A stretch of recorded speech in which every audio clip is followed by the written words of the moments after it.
I'm author Lin Lustig, and I want art in my books, so I'm drawing it. Hey friends, welcome back. So today I thought I would attempt to explain what goes through my head when I am doing these nonsense chibis. Before I get too far, this is actually a chibi of my friend Alexis, again, another author. She is fabulous and very boisterous and outgoing. And so I wanted to make sure I captured that in the image, mostly through expression, but also with the stance. You noticed that I skipped from the very sketchy version of the pose into something that was a little cleaner. I do this mostly for your sanity and my own because I'm not great with the really confident lines yet.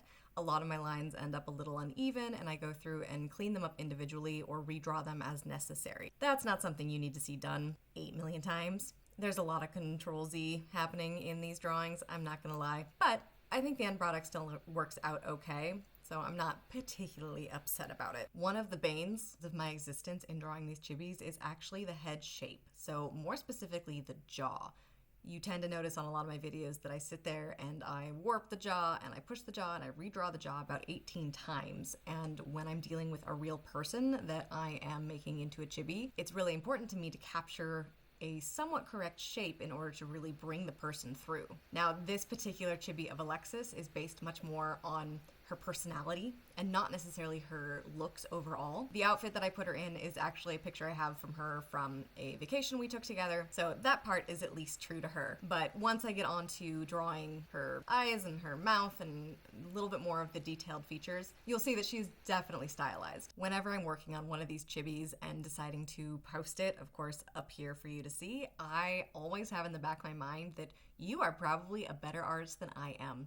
Somewhere out there, there is a professional that accidentally fell upon my work and is disgusted. But you know what? Let them be disgusted. It's okay. My art can be terrible. Your art can be terrible. Let's be terrible together. So I've started working on the eyes, but I have kind of a weird obsession with the eyes being really perfect for the person. Alexis has a really shiny quality to her. She is just so beautifully shiny. I don't know how else to describe it. And so I really wanted to make sure that I got that sense of shine in her eyes. And you know, these kind of anime eyes that we work with, they tend to be really big and they tend to be really expressive. And so they also take me about 1,000 times to redraw and reattempt. And honestly, I'll go back weeks later and still mess with them. It's kind of a problem. One of the things you don't see is occasionally I will cut away, turn off the recording for a minute, especially when I need to do something like a hand.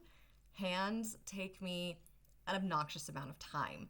I am not well studied in anatomy, and a lot of this is me just mucking about with what my horrible visionary sense says looks less weird. However, I am actually really proud of how far I have come in my drawing process. When I started, it used to be really quite fuzzy and sketchy, and there weren't a lot of true details, and I was relying a lot more on just these kind of bizarre expressions, which I still use in all of my chibis. It is an important part of making sure that the reaction of whatever scene I am writing is actually reflected in their expression. However, I think there's room for improvement because I'm an artist, so of course I do. You should see me editing books. Oy. Don't get me wrong, I very much love what I do. Good luck trying to stop.